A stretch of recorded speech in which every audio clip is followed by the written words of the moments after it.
me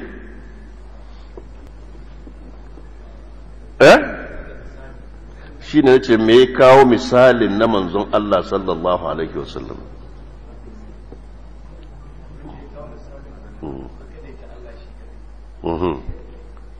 shi ma'ana kana gyara akida kenan akwai mas'aloli da shedan ke shiga ciki fa yana yi ma mutane illa ba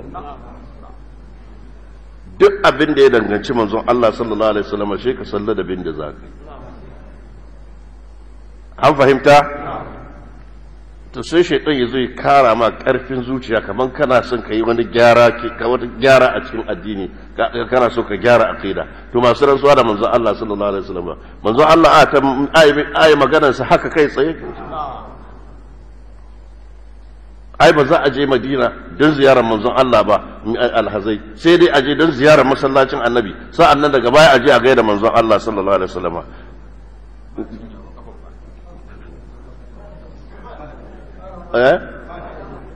ma'ana ka san ma'anar wannan maganar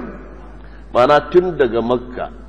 ka hada fada tsakanin alhaji da manzon Allah sallallahu alaihi wasallam don ka ce ya kudurce kar ya je da niyyar zashi ziyarar manzo Allah da ziyarar masallaci za shi duk duniyan nan kuma duk inda ka tashi za ka je Madina ba yadda za a yi zuciyarka ta kauce da manzo Allah sallallahu alaihi wasallam duk wani abin da ya samu daraja wajen Madina kanta darajar wa ta samu masallacin darajar wa ya samu rawdan kanta darajar wa ta samu to sai ka ce a'a in za ka je da niyyar zuwa ziyarar masallacin Annabi baya yiwa kana tafiya kuma zuciyarka bata ce za ka gaje ka zarci manzo Allah ba ka ce ba manzo Allah zan je ni zan je ziyarar masallaci ne kana tafiya minti 30 awa da ba manzo Allah zan je saboda an ce maka in kai haka kai shirka ba haka bane ba kuma wanda yayi haka akan cewa ba daidai bane ba shirka yayi ba an ce kar yayi kaza yayi shine yayi sabo in ka tashi da safe zuwa yamma sabo nawa kake yi to me yasa duk abin da ya danganci manzo Allah sai ga ana daukar da zafi da zafi da zafi saboda duk yadda kai shedan yana so zai har cikin ibada shedan yana so zai ma illa ne an fahimta to shi yasa sai ga ba a girman abin da ya danganci manzo Allah sallallahu alaihi wasallama ai maulidi bid'a ne ai shirka ai kaza duk wayannan maganganu da ake faɗa a'a ibn taymiyyah kansa sai da yace duk da cewa maulidi bid'a ne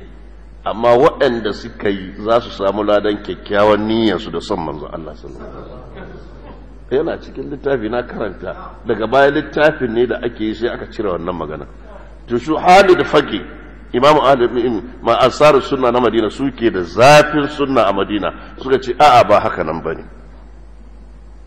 an fahimta to duk bid'ar da ake yi a Kano sun kai guda nawa da yawa